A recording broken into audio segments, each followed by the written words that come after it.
Assalamualaikum warahmatullahi wabarakatuh.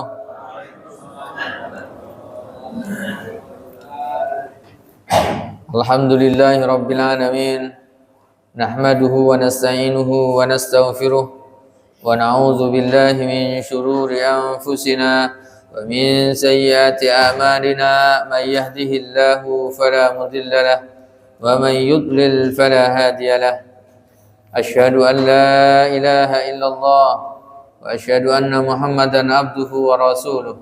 Allahumma salli ala sayyidina Muhammad wa ala alihi wa ashabihi wa man sara ala nahjihi ila yaumil qiyamah, amma ba'du. Hadirin hadirat yang dimuliakan Allah Subhanahu wa taala, alhamdulillah wa syukrulillah. Pada subuh yang cerah ini Allah Subhanahu wa taala memberikan kita kesempatan hadir di masjid fastabiqul khairat, melaksanakan salat subuh berjamaah, kemudian melanjutkan kajian tafsir. Mudah-mudahan hadirnya kita di majlis ini, di masjid ini mendapatkan keberkahan dari Allah Subhanahu wa taala. Mari kita mulai kajian kita bersama-sama membaca Ummul Kitab Al-Fatihah. A'udzubillahi minasyaitonir rajim. Bismillahirrahmanirrahim. Alhamdulillahirabbil alamin arrahmanirrahim maliki yaumiddin. Iyyaka na'budu wa iyyaka nasta'in ihdinas siratal mustaqim siratal ladzina an'amta 'alaihim ghairil maghdubi 'alaihim waladdallin.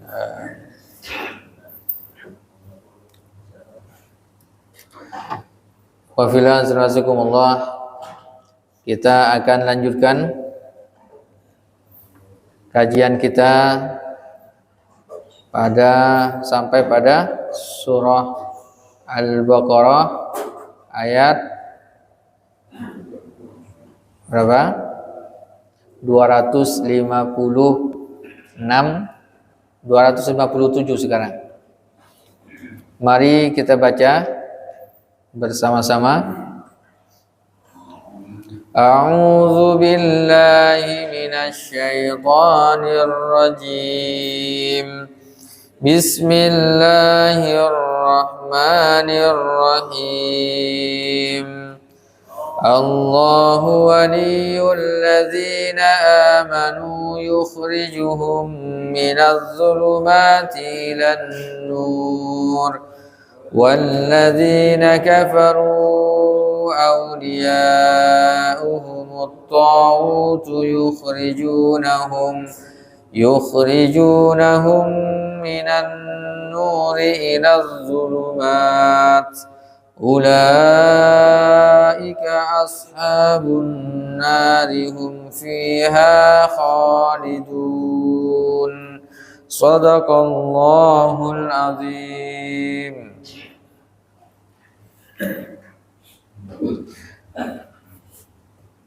Surah Al-Baqarah ayat 257.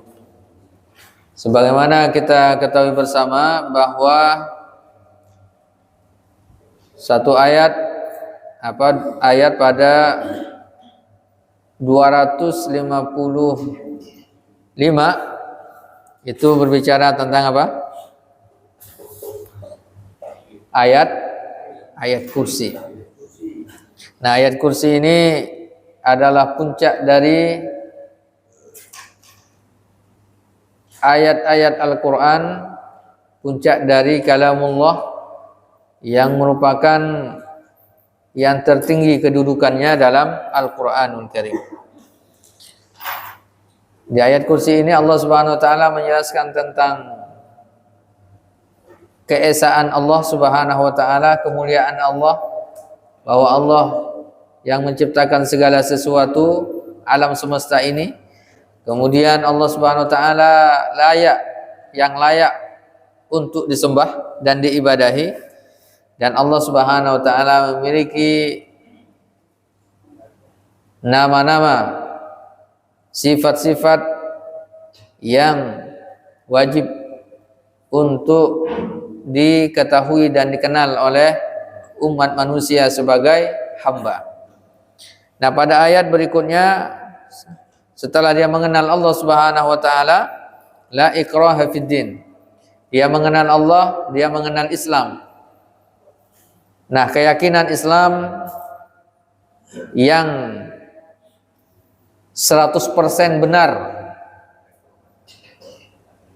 bagi seorang muslim, qad tabayyana rusydu minal ghayyi.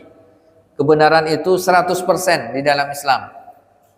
Dan ini tidak boleh ragu di dalam hati manusia. Ini ayat 2, 5, 6-nya. La ikraha fid din qad tabayyana rusydu minal ghayy. Islam itu tidak boleh dipaksakan, keyakinan Islam itu tidak boleh dipaksakan kepada orang lain. Kenapa? Qad tabayyana rusydu minal ghayy. Karena kebenarannya sudah sangat jelas.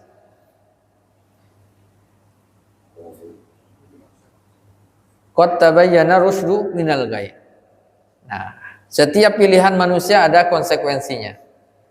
Nah, pada ayat yang akan kita bahas ini 257 ini, Allah Subhanahu wa taala mengatakan Allahu waliyul ladzina amanu.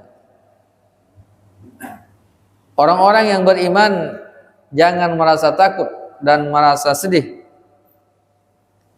Kenapa? Dalam kehidupannya Allahu waliyu. Dialah Allah Subhanahu wa taala al-wali. Apa al-wali itu? An-nasir, sebagai penolong, wal mu'in, yang akan senantiasa membantu. Kemudian juga wali, kata wali ini walla juga ya, ketika orang menduduki suatu kedudukan, walla, dia juga ada disebut dengan orangnya wali. Ya, duduk dalam satu posisi kedudukan di masyarakat, lalu kemudian orangnya disebut wali, waliul amr, itu pemimpin. Maka dia tugasnya waliul amr itu, pemimpin itu adalah menolong, membantu, mengayomi, memberikan ya kebahagiaan, mengatur segala urusan. Itu waliul amr. Dan sedangkan Allah Subhanahu wa taala jauh daripada itu. Allahu waliyul ladzina amanu, waliyul ladzina amanu. Allah Subhanahu wa taala sebagai wali. Nah, kalau wali ini juga dalam bahasa Indonesia juga wali juga, wali murid. Disebut dengan wali murid. Wali murid itu yang menjamin murid sekolah. Apapun permasalahan murid, biasanya ia panggil sama sekolah adalah walinya. Ya. Diberikan laporan dan seterusnya. Nah, maka yang bertanggung jawab, sedangkan kaum muslimin dan manusia pada umumnya Allah Subhanahu wa taala menciptakan dan Allah bertanggung jawab menghidupkannya, mengatur segala urusannya. Bagi orang yang beriman lebih dahsyat lagi.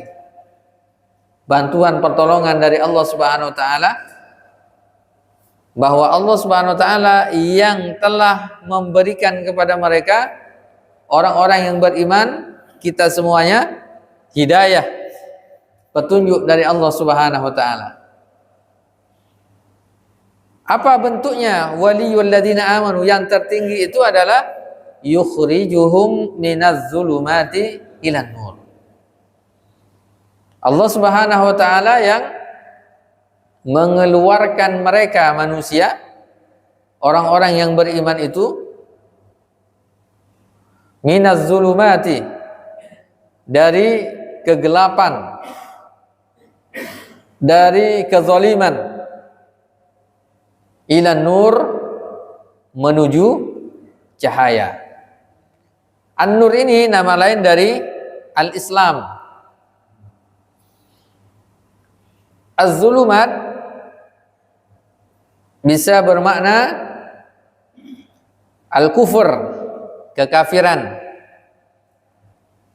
Wa minad dhalalati syirki wal fusuq wal isyan ila nuril haqqi wal hidayah. Az-zulumat bisa dimaknai kekufuran, kekafiran. Bisa dimaknai dengan ad-dhalalat, kesesatan, bisa dimaknai asyirku, kesyirikan, wal fusuq, kefasikan. Itu adalah az-zulumat. Artinya kalau orang berada dalam kefasikan, itu bisa jadi apa?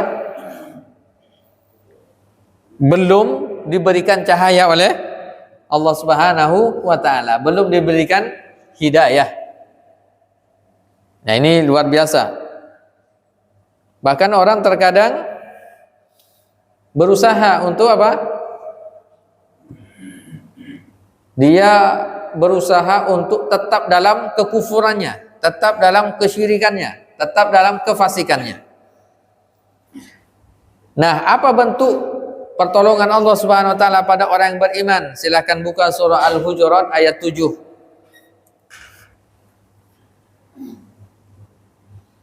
Al-Hujurat ayat 7. A'udzu billahi minasyaitonir rajim. Bismillahirrahmanirrahim. Wa'lamu, ketahuilah oleh kalian semuanya, anna fikum Rasulullah, bahwa di tengah-tengah kalian itu ada Rasulullah. Itu bentuk kasih sayang Allah Subhanahu wa taala. Allah ingin menyelamatkan manusia dari kegelapan menuju al-Islam. Caranya bagaimana? Di antara caranya Allah utus nabi dan rasul di tengah umat manusia, menjelaskan mana hak, mana yang benar. Lau yuti'ukum fi katsirin minal amri la'anittum. Nah, ini sangat luar biasa. Ya. Kalau ia menuruti kemauanmu dalam beberapa urusan, maka benar-benar kamu mendapatkan kesusahan. Walakinallaha, akan tetapi Allah Subhanahu wa taala habbaba. Ini habbaba apa? Menjadikan kamu cinta. Nah, ini. Walakinallaha habbaba ilaikumul iman. Tapi Allah Subhanahu wa taala berusaha untuk menjadikan kalian, artinya para sahabat, ya kan, yang di tengah-tengah mereka ada Rasulullah. Allah ingin mereka itu cinta terhadap iman. Maka memang kecintaan kita pada iman ini sebenarnya bukan datang dari kita juga, tetapi dari Allah Subhanahu wa taala. Dan kecintaan yang Allah tanamkan ke dalam diri kita itu karena faktor keinginan kita sendiri. Karena itu adalah pilihan kita. Ketika kita ingin mencintai Allah, ingin mencintai Islam, ingin mencintai Rasul, Allah tambahkan kecintaannya. Dia tidak ujuk-ujuk juga. Kemudian apa? Otomatis misalnya cinta. Ya kalau begitu iman semuanya. Maka inilah ya darul imtihan. Dunia ini adalah ya tempat di mana manusia diuji oleh Allah Subhanahu wa taala. Wa zayyanahu fi qulubikum, dan Allah Subhanahu wa taala menghiasi iman itu di dalam hati-hati kalian. Wa karraha, dan Allah Subhanahu wa taala membuat apa? Hati kita benci. Cinta dan benci itu membuat diri kita benci al-fusuq, al-kufra, kekufuran, wal fusuq, kefasikan, wal isyan, dan kemaksiatan. Ulaika humur rasyidun, mereka itulah orang-orang yang mendapatkan petunjuk. Maka siapa orang yang mendapatkan petunjuk? Orang yang di dalam hatinya ada cinta yang kuat kepada Allah, kepada Islam, kepada Rasulullah, pada ajaran Islam, dan di dalam hatinya ada keingkaran, kebencian di dalam hatinya terhadap kekufuran, kefasikan, dan kemaksiatan. Perlu digarisbawahi di sini adalah yang kita tidak sukai, yang kita tidak senangi adalah sifatnya. Kufur itu sifatnya, fasik itu sifatnya, isyan kemaksiatan itu adalah sifatnya, bukan orangnya. Nah ini penting, bukan orangnya, tapi apa? Kesesatannya, kemaksiatannya. Nah ini yang perlu dibedakan. Makanya di dalam Islam bergaul bersama siapa saja silahkan, tidak ada masalah. Berteman dengan siapa saja juga tidak ada masalah. Tidak boleh membenci manusia.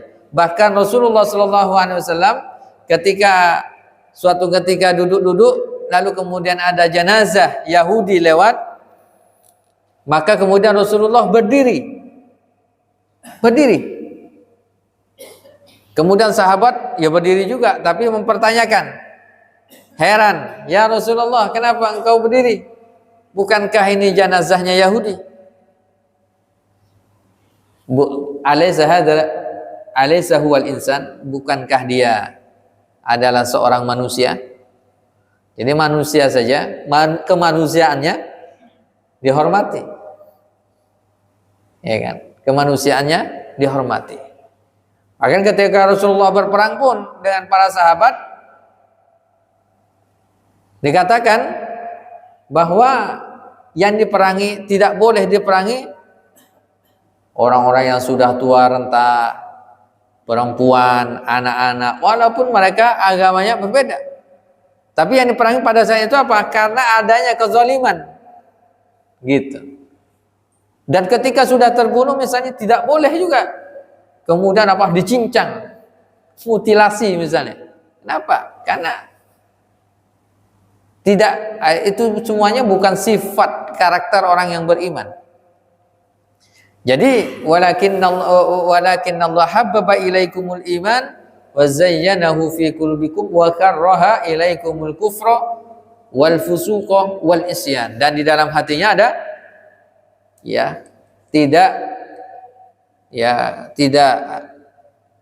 tidak suka atau ingkar, benci terhadap kekufuran, benci pada kemaksiatan. Itu kenapa dalam satu hati itu tidak akan mungkin tercampur di dalamnya cintanya kepada Allah kuat, kemudian cinta kemaksiatannya kuat juga. Itu tidak mungkin. Pasti akan terbalik. Kalau cintanya kepada Allah kuat, maka dia akan, kemaksiatannya akan berkurang. Kalau kemaksiatan, kekufurannya kuat, cintanya kepada Allah pasti berkurang. Pasti itu. Maka disebut dengan al-imanu yazidu wa yanqus. Iman itu bertambah dan berkurang. Yazidu bit ta'ah, dia akan bertambah dengan ketaatan, dia bertambah, wa yanqusu bil maksiyah. Dan ketika maksiatnya kuat, maka dia akan menurun. Nah itu adalah terkait dengan apa?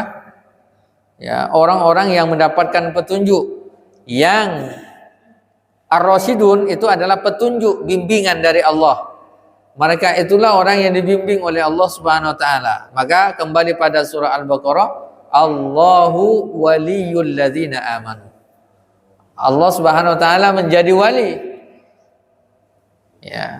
bagi orang-orang yang beriman, ditolong oleh Allah Subhanahu wa taala, yukhrijuhum minadh dhulumati ilan nur, ditolong dari kegelapan menuju Islam.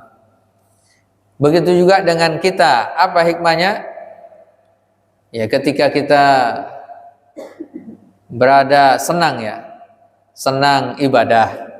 Nih, dalam hati kita ini senang sekali ibadah. Bahkan kalau ada suara azan pengennya ke masjid, terus ada dorongan yang kuat, gitu ya. Itu adalah bagian dari ma'unah, pertolongan dari Allah Subhanahu wa taala. Dalam zikir kita juga disebutkan, Allahumma a'inni, ya Allah, tolonglah aku ala zikrika, agar senantiasa ingat kepadamu. wa syukrika, agar senantiasa syukur kepadamu, wa husni ibadatika, dan senantiasa beribadah yang terbaik untukmu. Ini juga adalah pertolongan dari Allah. Jadi kita dari rumah, kita bangun saja itu pertolongan dari Allah sebenarnya. Bangun sebelum subuh, apalagi sholat tahajud, apalagi datang ke masjid, kan gitu. Pertolongan semuanya dari Allah. Kemudian kita sholat berlama-lama, kemudian juga kita berzikir, bahkan hati kita senang ngikut kajian. Habbabah ilaikumul iman, senang kita dengan orang-orang soleh, senang dengan kebaikan, ya, senang dengan melaksanakan ajaran Islam. Itu luar biasa. Ini adalah bagian bantuan dari Allah, bimbingan dari Allah Subhanahu wa ta'ala, agar kita termasuk orang yang menjadi hamba, ya, hamba yang dicintai, ya, yukhrijuhum minadh-dhulumati ilan nur. Karena ada sebagian orang juga yang berat, bisa jadi ya ibadah kita ini kita mau ibadah berat, ibadah ini malas gitu ya. Kan ada, terkadang tuh ada itu juga gangguan juga itu, ya, itu gangguan. Nah, maka beruntunglah kita, ya, beruntunglah kita. Tapi ini juga jangan memberikan vonis kepada yang belum. Bisa jadi ya belum waktunya saja. Ya, bagi orang yang belum ya mencintai Islam, mencintai Allah Subhanahu wa taala, mungkin belum. Kita tidak tahu seperti apa. Tetapi kita yang telah seperti ini, cinta dengan pengajian, cinta pada kebaikan, itu adalah bagian dari bimbingan Allah. Sudah bersyukur kita kepada Allah Subhanahu wa ta'ala. Karena orang biasanya lebih ringan, lebih senang kalau datang ke tempat maksiat daripada ke tempat pengajian. Biasanya begitu. Ya, kalau pengajian alasan ada saja kan, atau ke masjid alasannya ada saja. Tapi kalau ke tempat ya maksiat, kalau tempat yang mubah mungkin tidak ada masalah. Tempat maksiat senang gitu, bahkan rela mengeluarkan hartanya untuk maksiat. Banyak, ya kan? Ada melangkahkan kaki ke masjid, kemudian juga ya untuk bermaksiat biasanya kan keluar biaya juga, ya kan? Ke diskotik misalnya pasti ya keluar biaya, tenaga dan pikiran, ya. Bahkan banyak yang bertengkar di tempat-tempat itu, di tempat konser, kelahi, ada yang meninggal dunia, ya kan? Senang dengan itu. Yukhrijuhum minadh-dhulumati ilan nur. Berikutnya walladzina kafaru. Dan adapun orang-orang yang telah kufur, yang telah menutup hatinya, orang yang tidak mau mendapatkan hidayah dari Allah Subhanahu wa taala, auliyauhum, siapa wali mereka? At-taghut. Nah, taghut nih, wali mereka adalah taghut. Taghut sini apa? Taghut adalah sesembahan selain Allah Subhanahu wa taala. Apa saja termasuk taghut ini? Banyak. Ya, makhluk yang disembah. Ada juga hawa yang dijadikan Tuhan. Hawa nafsu yang dijadikan Tuhan. Ini juga taghut juga. Ya, silakan dibuka. Dalam surah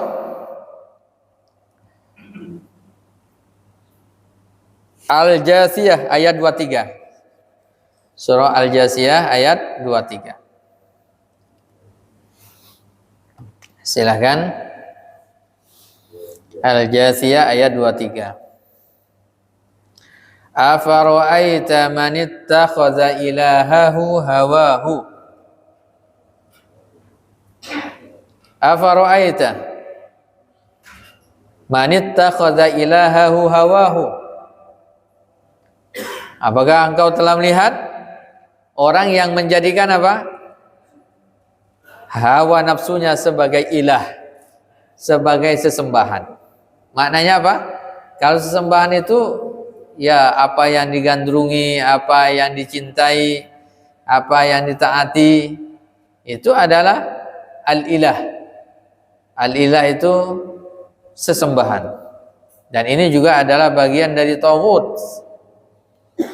Nah, kalau orang sudah menjadikan hawa nafsunya sebagai Tuhan, maknanya apa? Apa yang dia inginkan walaupun itu bermaksiat, dia kerjakan saja sama dia. Wa adallahu Allahu ala ilm wa khatama ala sam'ihi wa qalbihi. Maka dia akan sesat. Sulit. Kenapa sulit? Kalau orang dah hawa nafsunya, nasihat dari orang lain susah. Biasanya begitu. Saya maunya ini, pokoknya terus. Ya kan? Susah. Padahal itu adalah sebuah kesesatan. Wa khatama ala sam'ihi wa qalbihi. Kemudian ditutup pendengarannya, hatinya. Memang dia dengar nih, nasihat dia dengarkan. Ayat Quran didengarkan juga. Tapi apa? Tak masuk. Masuk telinga kanan, keluar telinga kanan lagi. Mantul. Bukan mantap betul. Mantul dia. Hatinya juga sama, pikirannya juga sama. Dia paham nih, tapi tetap dikerjakannya. Wa ja'ala ala basarihi ghisyawah. Dan di dalam pandangannya itu ada ghisyawah, penghalang. Sulit melihat dia. Tapi ternyata ya seperti tidak melihat sesuatu. Faman yahdihi min ba'dillah. Siapa yang akan memberikan hidayah kepadanya? Ya. Setelah Allah memberikan hidayah kepadanya. Selain Allah Subhanahu wa taala tidak bisa memberikan hidayah. Manusia adalah orang yang diberikan izin oleh Allah Subhanahu wa taala untuk bisa menyampaikan hidayah, bukan memberikan hidayah. Afala tadzakkarun, tidakkah kalian itu berfikir? Nah, ini sangat luar biasa. Kemudian tadi Allah Subhanahu wa taala ketika ingin menolong hambanya, mencintai hambanya, maka Allah akan utus kepadanya Rasul. Kalau Rasul sudah tidak ada, sahabat, tak ada lagi tabi'in, tabi'ut tabi'in, kemudian para ulama yang menjelaskan tentang kebenaran Islam. Yang kedua, Allah Subhanahu wa taala memberikan apa? Ayat-ayat Al-Qur'anul Karim sebagai bimbingan untuk menjelaskan kebenaran Islam itu, supaya orang-orang tidak menyembah taghut, supaya orang-orang tidak menyembah taghut, menyembah pada sesembahan selain Allah Subhanahu wa taala. Diturunkannya Nabi, kemudian diturunkannya juga Alkitab, Al-Qur'anul Karim. Tetapi ada juga orang yang kemudian diberikan kebenaran Islam, dijelaskan, kemudian dia menarik dirinya dari Islam. Nah, silakan buka surah Al-A'raf ayat 175 sampai 176. Silakan buka surah Al-A'raf ayat 175 sampai 176. Watslu alaihim naba alladzi atainahu ayatina.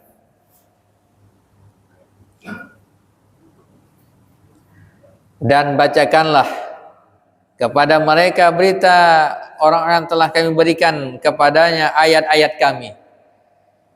Surah apa?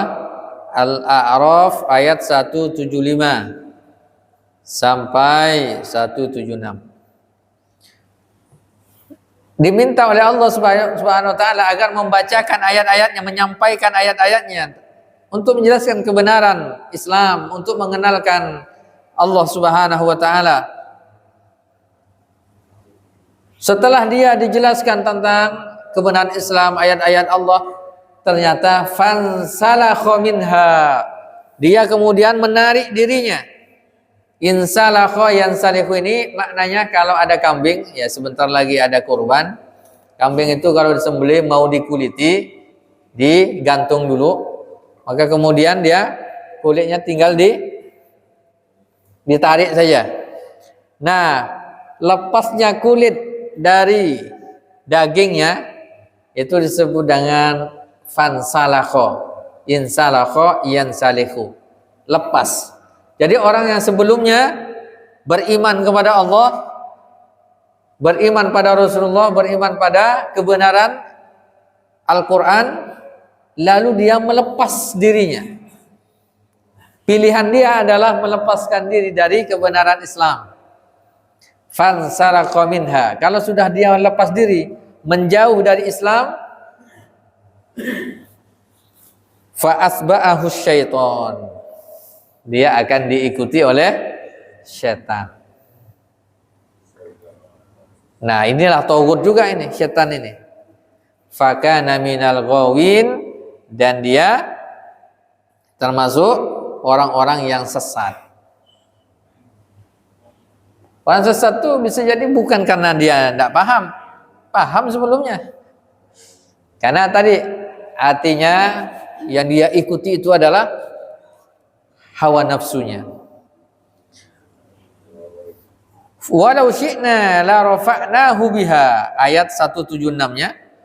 Kalau seandainya kami mau, kata Allah, la rafa'nahu biha, kami akan angkat derajat mereka. Walakinnahu akhlada ilal ardi, tapi dia sendiri tidak mau mengangkat derajatnya. Dia sendiri yang kemudian apa? Menurunkan derajatnya, menghinakan dirinya, kata Allah. Dia sendiri yang tak mau, dia menghinakan dirinya, padahal dia seharusnya bisa mulia. Walakinnahu akhlada ilal ardi wa asba'a hawahu. Lagi dia mengikuti hawa nafsunya. Kalau udah begitu, famasaluhu, kata Allah, perumpamaan orang ini sulit. Famasaluhu, perumpamaan orang ini, kata Allah, kamasalil kalbi. Allah, ini luar biasa. Perumpamaan dia itu seperti apa? Kalb. Seperti anjing. Jangan keras-keras anjingnya. Seperti anjing. Ini kan keras nih dari Allah Subhanahu wa taala. Orang yang mendapatkan hidayah, petunjuk, lalu yang diikutinya hawa nafsunya. Kemudian dia ikuti tauhid. Intahmil alaihi yalhas aw tatruku yalhas. Kalau anjing itu apa karakternya? Dikasih orang tua, orang majikannya ngasih dia roti, dia julurkan lidahnya. Dia lapar, julurkan lidah, kenyang pun julurkan lidahnya. Dikasih tahu, tetap jangan julurkan lidahnya. Didiamkan juga julurkan lidahnya. Berarti apa? Nasihat-nasihat tak mempan. Perumpamaannya begitu luar biasa nih, dahsyat. Ya. Kalau dikasih ini tetap dia julurkan lidah, atau didiamkan saja juga julurkan lidahnya. Dzalika masalul qaumil ladzina kazzabu biayatina. Itulah perumpamaan orang yang mendustakan ayat-ayat kami. Nah, ini Dia paham dia, tapi dia mendustakan. Faksusil qasasa la'allahum yatafakkarun. Faksusil qasasa, ceritakan kisah-kisah itu. La'allahum yatadzakkarun. Mudah-mudahan mereka ingat kembali lagi pada al-Islam, pada kebenaran Islam yang sudah Allah Subhanahu wa taala siapkan sebenarnya.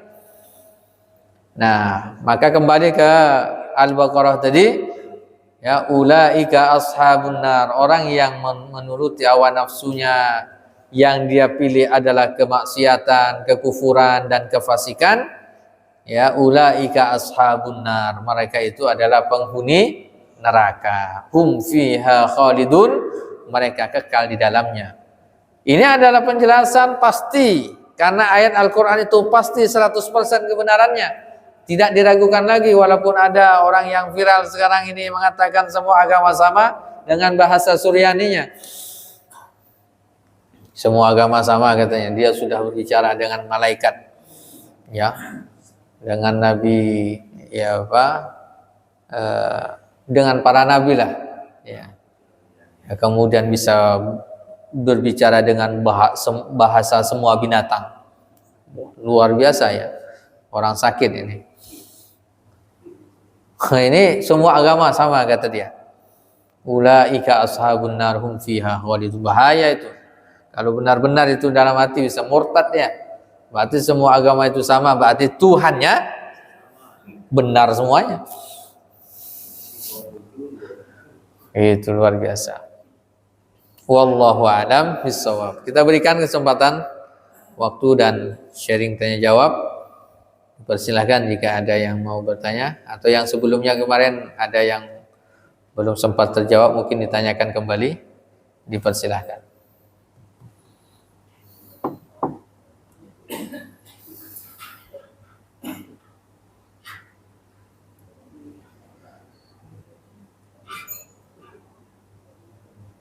Kalau di luar tema boleh Pak? Boleh Pak. Waalaikumsalam warahmatullahi wabarakatuh. Kalau misalnya kita belum sempat infakkan anak-anak, karena belum mampu lagi. Terus dalam kurban ini kita niatkan sunnah kurban dengan sunnah akikah. Misalnya pakai kebo gitu. Itu boleh nggak? Iya. Hukumnya gimana? Ya. Pertama, mengakikahkan anak yang sebelumnya belum diakikahkan. Ini dulu, berarti hukumnya bagaimana? Sudah besar nih anaknya, diakikahkan oleh orang tuanya, maka hukumnya boleh. Nah, hukumnya boleh mengakikahkan. Nah, lalu kemudian ketika berkorban, nah, ini ada dua ini sebenarnya. Jadi pertama, kalau berkorban, misalnya kita berkorban kambing nih, atau kemudian beli 2 kambing ya, bisa juga dengan beli 2 kambing, kambing pertama untuk kita, atau 1 kambing, kambing ini diniatkan untuk akikah. Nah, kalau kambing itu untuk akikah berarti statusnya akikah, gitu kan? Itu statusnya akikah. Tapi kalau sifatnya menggabungkan niat, ini berarti pertanyaan terkait dengan menggabungkan niat antara akikah dengan kurban. Ya, boleh tidak? Nah, dalam hal ini ya para ulama mayoritas mengatakan tidak diperkenankan kalau digabungkan. Ya, kalau digabungkan itu tidak diperkenankan. Kenapa? Karena memang dalam prakteknya ya Rasulullah SAW dan para sahabatnya itu ya akikah ya, dan itu diberikan keluasan kapanpun ya, sampai ya meninggal dunia pun itu masih, sebagian ulama mengatakan masih boleh. Nah, sedangkan kurban dengan waktu yang khusus itu maka dia tersendiri ya. Seandainya bisa digabungkan mungkin juga dibahas oleh para ulama, bagi yang kurang mampu misalnya kemudian digabungkan niat itu. Walaupun nanti kalau penjelasan umumnya itu ada juga menggabungkan niat, misalnya dalam masalah sholat, ya sholat sunnah itu, walaupun para ulama juga berselisih, ya boleh tidak sholat tahiyatul masjid dengan sholat qobliyah digabungkan, menggabungkan niat. Dalam ini ada yang mengatakan boleh, ada yang mengatakan tidak boleh. Begitu juga dalam status apa, berkurban dan akikah dijadikan satu, nah gitu, satu inian. Lebih ininya, lebih amannya itu ya akikah tersendiri. Nah, walaupun boleh tidak dalam ini akikah misalnya gabungan itu boleh. Misalnya sapi 7 ekor atau 7 orang untuk satu sapi. Satu orang ini ininya dalam rangka akikah. Ya, itu diperkenankan. Ya, walaupun nanti ya pahala akikah, tapi dikumpulkan dengan seperti itu. Karena pada hakikatnya kurban itu satu orang satu sapi, itu idealnya kan, ya, atau satu orang satu kambing. Nah, tapi bisa untuk sapi dan unta itu untuk 7 orang. Nah, 7 orang. Niatnya berbeda-beda boleh. Untuk 7 orang itu niatnya berbeda-beda. Ya, ada yang misalnya kurban wajib dia bernazar, ya, atau dia punya kambing, hati-hati juga yang punya kambing. Misalnya kalau dia punya kambing, oh ini nih kambing ini akan saya nantinya kurbankan, itu bisa menjadi wajib itu. Ya, nah gitu Pak ya, itu terkait dengan hal ini amannya seperti itu. Wallahu a'lam bishawab.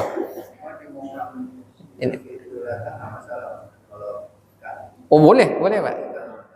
Akikah tidak masalah. Jadi akikah itu tidak ada batas waktu, dan ketika misalnya lebaran, inti akikah itu kan menyembelih ya kambing, kemudian apa? Ya mengundang orang. Ya orang itu supaya bahagia. Tidak ada misalnya ketentuan khusus harus di waktu khusus, ada yang dibaca khusus, enggak juga. Itu mesti masih yang matang-matang. Karena dalam Idul Adha ini kalau kita niatkan akikah, berarti dagingnya mentah, itu nggak masalah. Enggak masalah. Akikah kasih mentah pun boleh juga. Nah gitu, mentah orang lain yang masak itu boleh. Karena memang bersifat mutlak, tidak ada ketentuan khususnya harus masak. Nah, kurban juga sama sebenarnya. Kurban itu ya ideal dimasak juga tuh. Dia berkurban sendiri, sembelih sendiri, kemudian dia masak, kemudian orang lain diundang. Bisa juga itu prosesnya. Jadi tidak mesti mentahnya juga.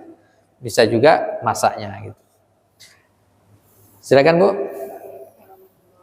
Waalaikumsalam warahmatullahi wabarakatuh. Kita dinyatakan kambing sama orang.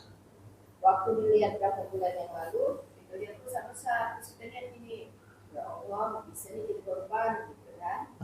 Sekali datang lagi nak dekat bulan Lebaran haji, tahu-tahu kecil-kecil lagi Ustaz. Kambing itu Ustaz. Kok bisa? Yang miara itu Ustaz keamanan gitu. Oh iya. Jadi otomatis tidak bisa dikorbankan lagi Ustaz. Tahun depan kita dah nanti besar-besar lagi Ustaz. Niat itu lagi, itu gimana Ustaz? Tapi kan iya. Jadi gini, itu berarti kan ucapannya bersifat umum. Maka bagusnya cari kambing yang lain. Nah, tetap berkurban, jangan gara-gara ini kambing jadi kurus tak berkurban pula. Ya bisa cari kambing yang lebih gemuk di tempat lain. Nah, gitu sebagai penggantinya. Oh iya, kalau belum artinya belum bisa. Ya, tidak masalah karena hukumnya itu juga sunnah.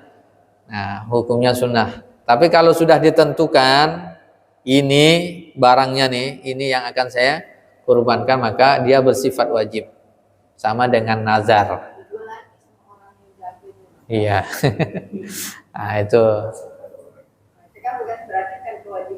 Iya. Sama seperti barang kita nih. Ada barang kita, kemudian mau kita infakkan, rupanya hilang kan?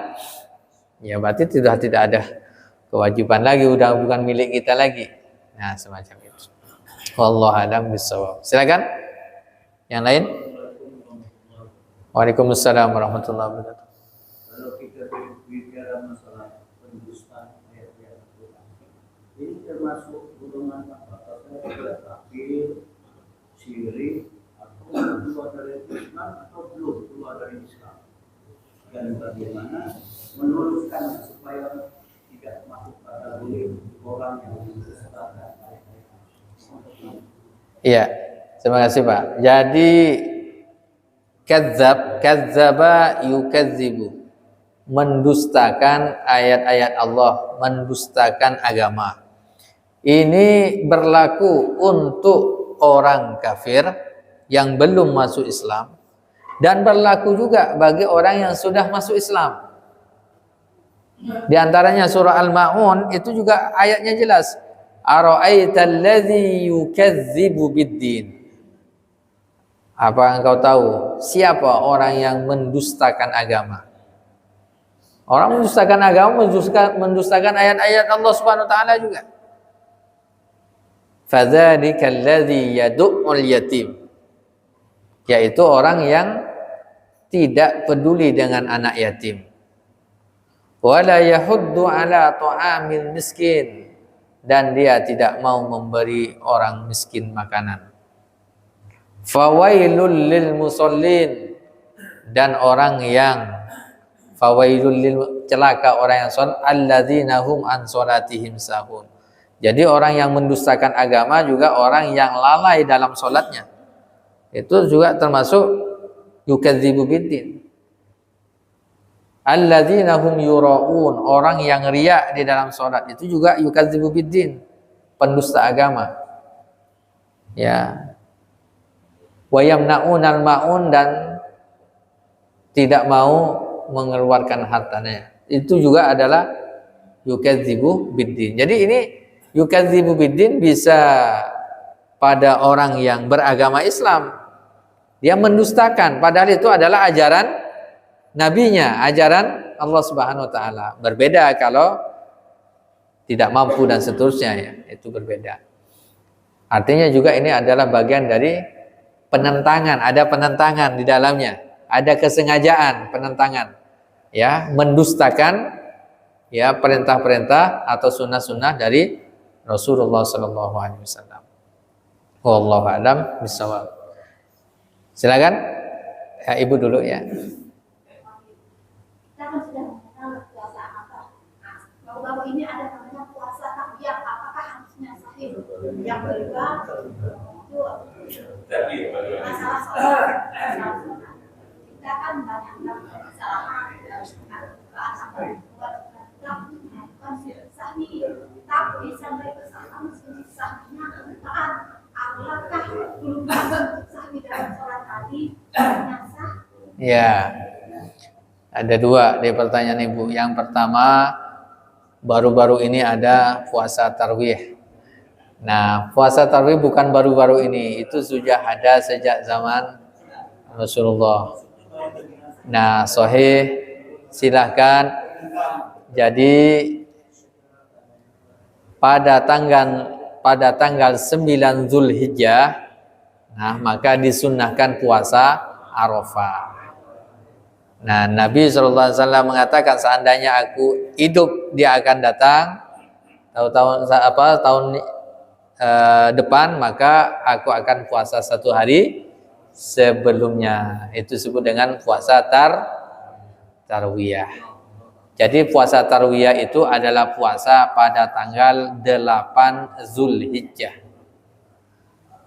Nah, tinggal kalau hari ini ya tergantung tanggal 9 Zulhijjahnya kapan. Dan itu ya berlaku untuk setiap daerah berbeda-beda. Jadi walaupun nanti akan ada perdebatan wukuf di Arafah.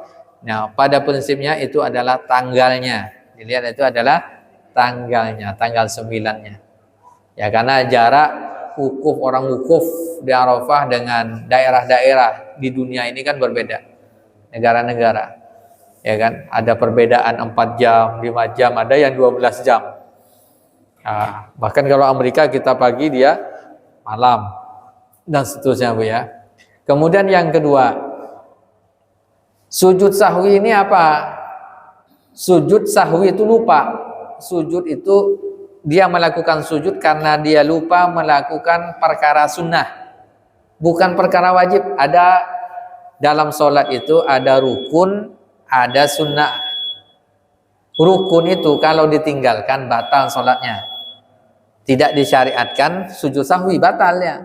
Tapi kalau sujud sahwi itu ya dia meninggalkan sunnah ya yang di dalam sholat, misalnya sunnah tahiyat awal, lupa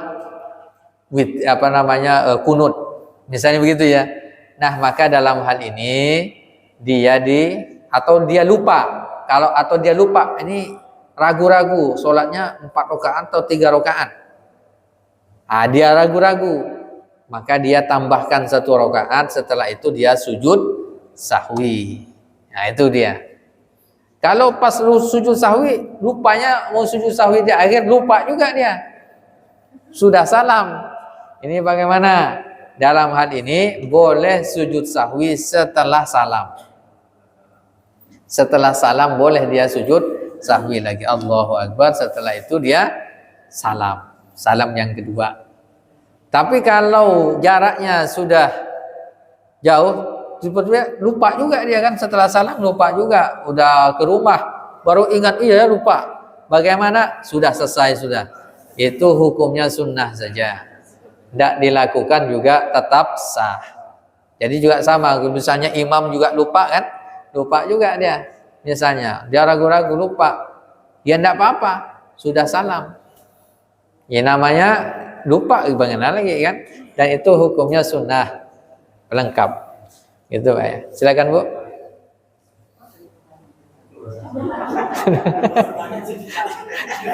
Lupa, ini lupa juga sujud sahwi ya.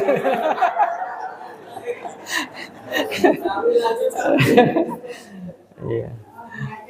Iya. Waalaikumsalam.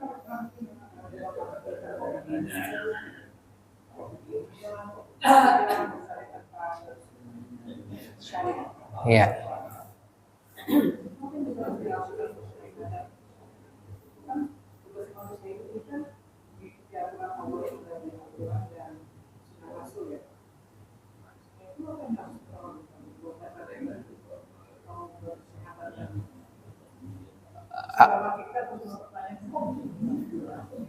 Oh iya.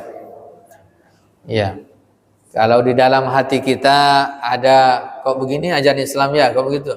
Kalau itu munculnya karena ketidaktahuan, gitu, karena belum pahamnya. Kenapa sih sholat tuh cuma 4 ya, gitu kan? Sholat zuhur 4 rakaat ya. Kenapa sehari semalam 5 ya? Jadi bertanya karena ketidakpahaman. Dalam hal ini tidak ada masalah. Jadi tidak perlu syahadat ulang. Gitu. Tidak perlu syahadat ulang atau menanyakan sesuatu, kenapa begini, kenapa begitu. Yang menjadi masalah dia paham nih, lalu dia ragu-ragu, rukun Islam benar nak 5 tuh ya, gitu, 5 ya, saya tak yakin tuh, 3 aja, misalnya begitu kan. Wah itu wajib syahadat ulang, murtad dia tidak meyakini, contoh sholat itu sebenarnya tak wajib, gitu. Dia meragukan kewajiban sholat 5 waktu, murtad dia. Maka dalam hal ini dia wajib bersyahadat ulang. Tapi kalau sifatnya karena ketidaktahuan, nah maka itu tidak ada masalah. Itu ya, wallahu a'lam bishawab. Ini yang bisa saya sampaikan. Silakan terakhir ya Pak. Assalamualaikum.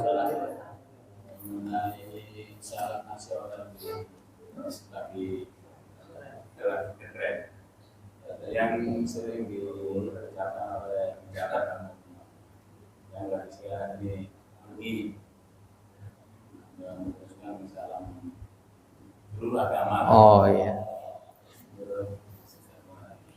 Iya, bagi kita orang Islam sudah ada salamnya sebenarnya itu.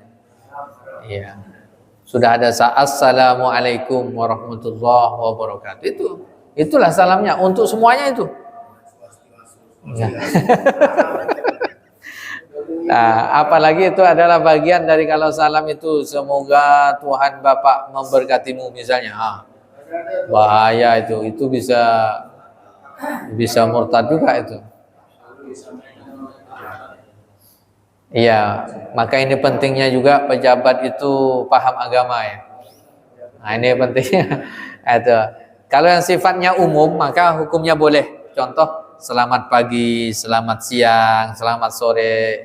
Itu boleh-boleh saja karena tak terkait dengan akidah. Tapi kalau terkait dengan akidah salamnya nah itu kan banyak tuh macamnya ya. Nah itu kalau terkait dengan akidah maka hukumnya haram. Tapi kalau yang sifatnya umum, maknanya umum sama seperti selamat pagi, selamat sore, selamat malam, selamat makan dan seterusnya itu boleh, tidak ada masalah karena tidak terkait dengan akidah. Itu. Halo bro gitu, gitu boleh karena itu bersifat mubah. Nah, itu Pak ya, wallahu a'lam bishawab. Ini yang bisa sampaikan, mudah-mudahan bermanfaat. Kita akhiri dengan baca hamdalah dan doa kafaratul majlis. Alhamdulillahirabbil alamin. Subhanakallahumma wa bihamdika asyhadu an la ilaha illa anta astaghfiruka wa atubu ilaika. Assalamualaikum warahmatullahi wabarakatuh.